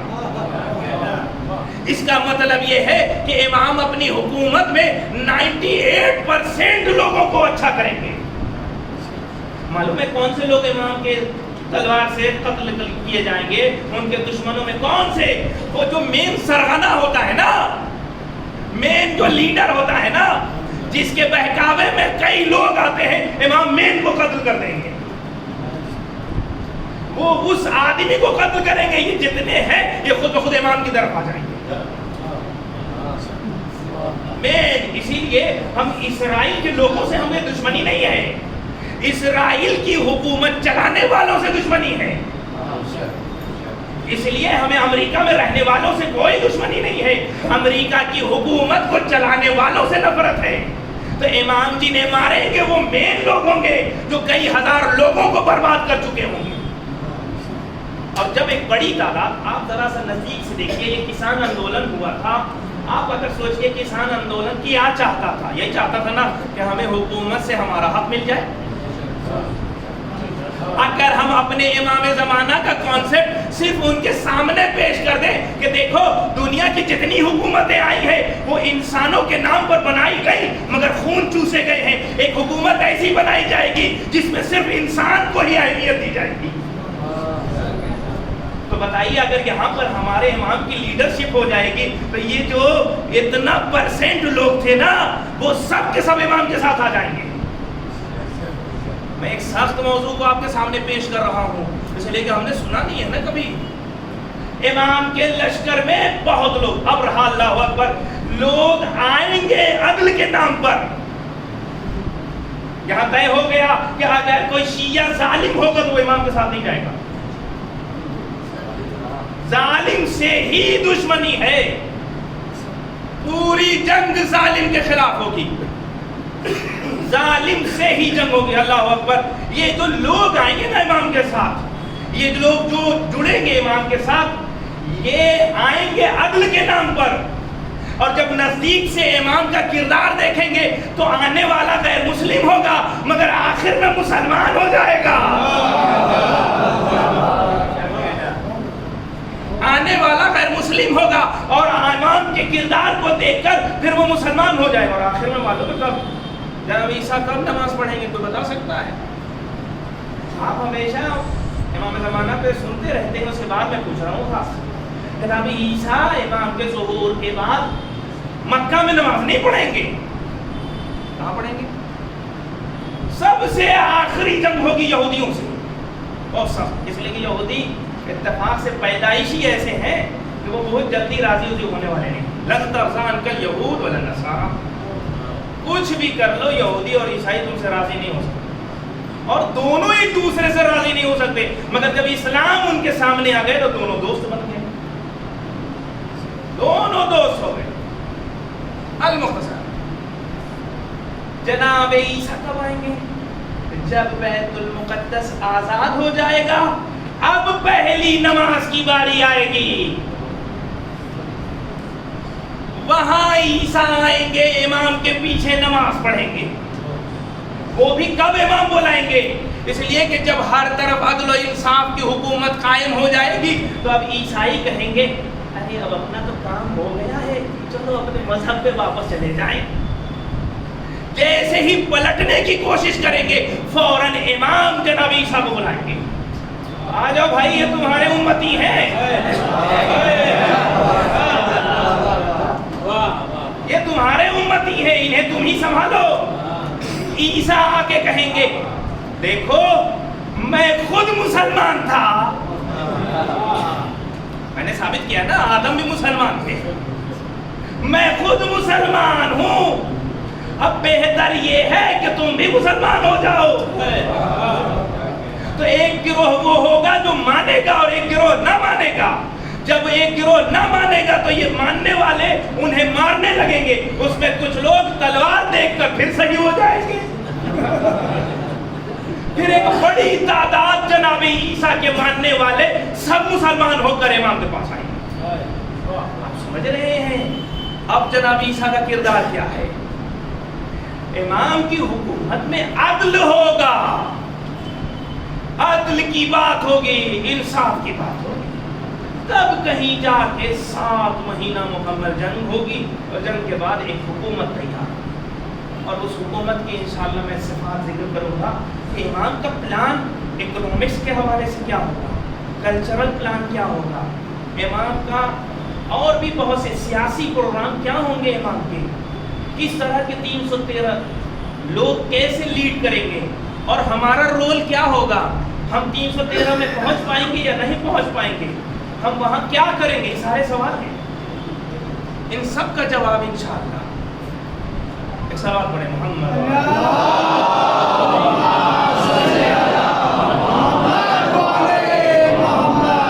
بس بحث کو یہی روکتا ہوں کہ امام سے اگر قربت حاصل کرنا ہے تو ہمیں امام کے حوالے سے جو مطالب چاہیے عقیدے کے حوالے سے وہ کلیئر ہونا چاہیے۔ جیسے جیسے ہمارے عقیدے صحیح ہوں گے ویسے ویسے ہمارا عمل صحیح ہو جائے گا، اور جب عمل اچھا ہو جائے گا تو پھر ہم بھی کربلا والوں کی طرح ایک نمونہ بن سکتے ہیں۔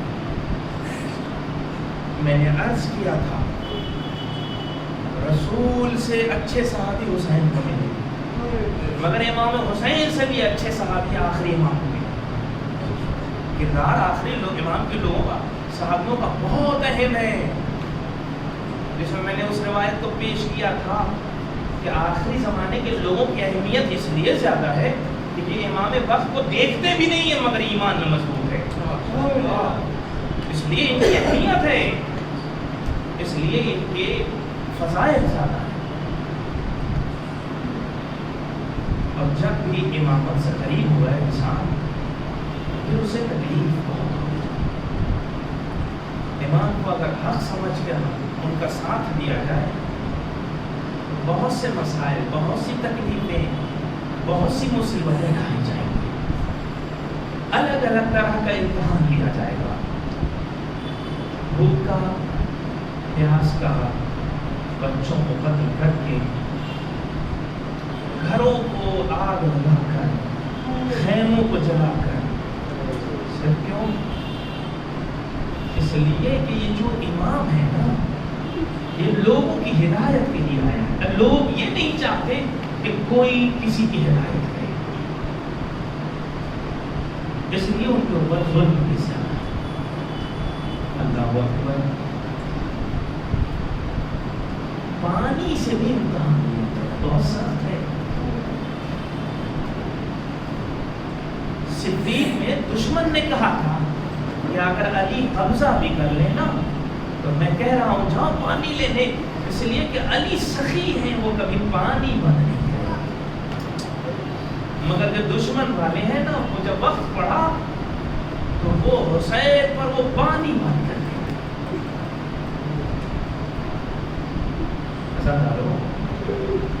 حسین نے 2 جگہ پانی کو عجیب طریقے سے لایا۔ جب ایک کریئر جوان نے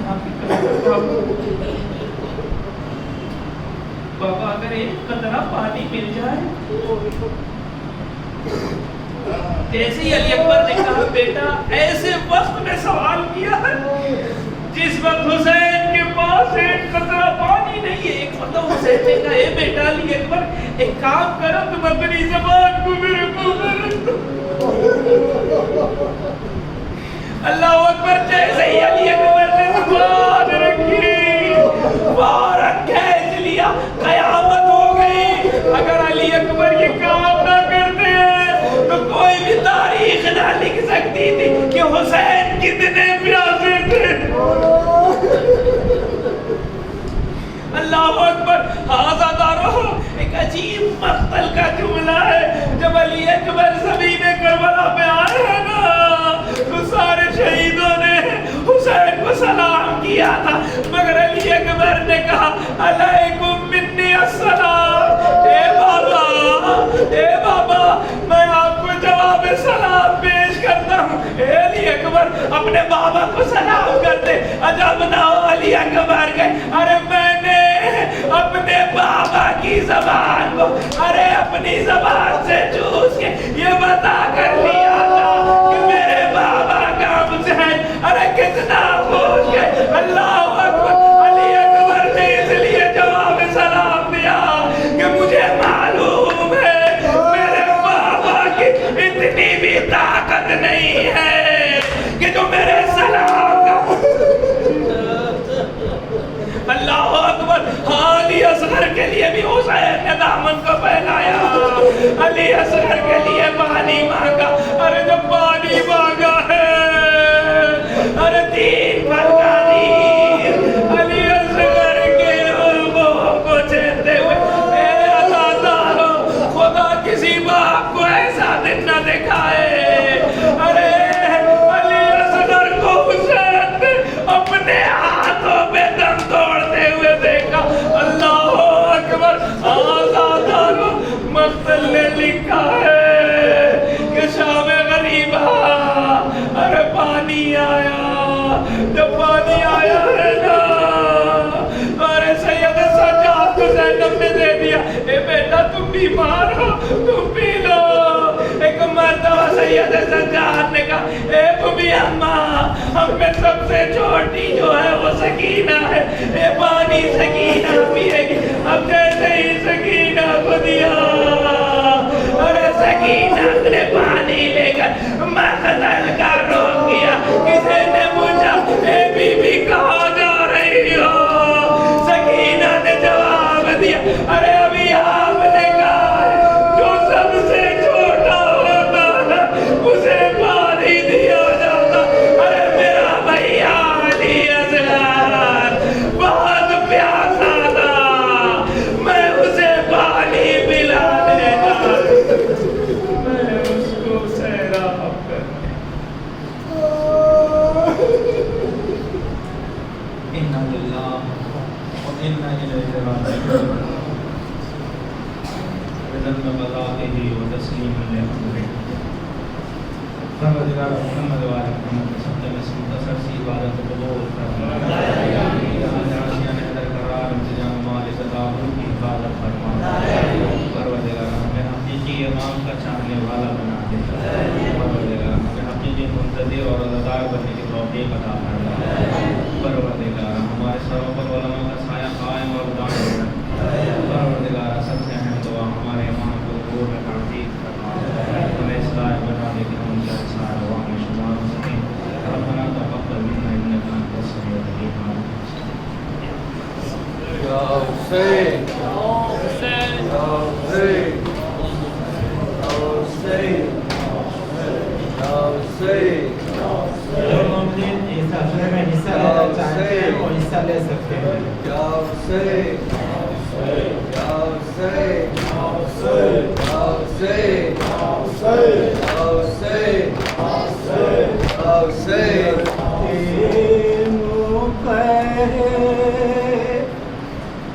ہے مجھ کو یہ عاشقی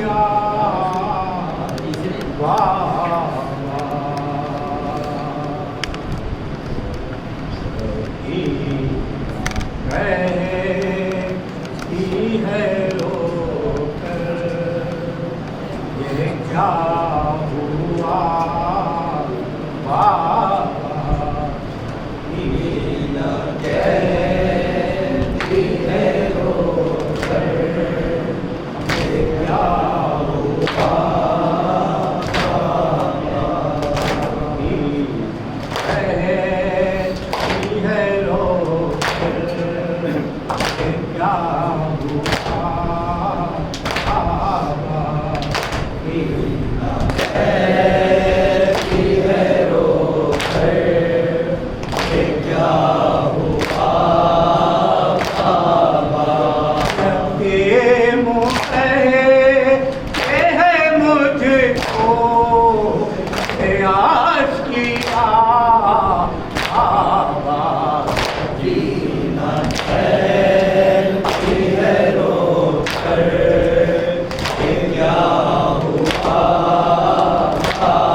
ہمارے کام سے سارے میں بول کے ہمارے